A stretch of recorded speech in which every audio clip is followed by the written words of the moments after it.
అమ్మగారు చంటి వచ్చాడని చెప్పి బసవ వాళ్ళైతే తీసుకొని వెళ్తారు. ఆ మాట వినగానే సింధూరు అయితే బయటికి వస్తూ ఉంటుంది. ఇక కేశవ, చంచలమ్మ వాళ్ళైతే బయటికి వస్తూ ఉంటారు. ఇక చంటినైతే సింధూర హగ్ చేసుకుని, "చంటి ఎక్కడికి వెళ్ళిపోయావు? ఏం చేస్తున్నావు? నాకు చెప్పకుండా వెళ్ళిపోయావేంటి?" అని చెప్పి హగ్ చేసుకొని ఏడుస్తూ ఉంటుంది. "సింధూర ఏం చేస్తున్నావు?" అని చెప్పి గట్టిగా అంటూ ఉంటుంది చంచలమ్మ. అలా చంచలమ్మ గట్టిగా అనేసరికి సింధూర అయితే హగ్ చేసుకున్న చంటినైతే ఒగ్గేసి ఇక ఏడుస్తూ పక్కన నిల్చుని ఉంటుంది.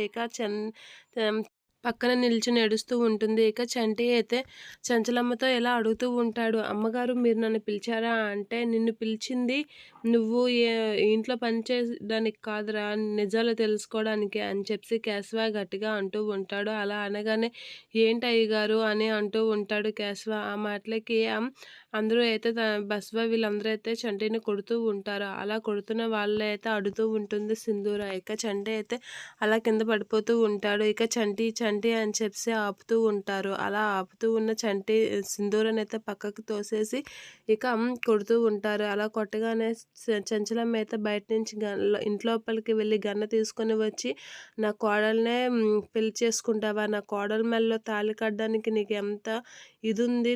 నా కోడలికి మాయమాటలు చెప్పి ఏం చేయాలనుకుంటున్నావురా?" అని గట్టిగా గన్ షూట్ చేస్తూ ఉంటుంది.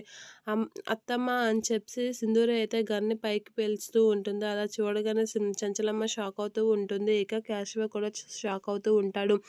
ఇక సింధూర అయితే చంచలమ్మతో తన మెడలో తాళి తీసుకొని, "చంటి నా మెడలో తాళి కట్టిన నా భర్త, అది మీరు గుర్తుపెట్టుకోండి" అని చెప్పి గట్టిగా అంటూ ఉంటుంది. అలా అనగానే చంచలమ్మ అయితే ఒకసారిగా షాక్ అవుతూ ఉంటుంది.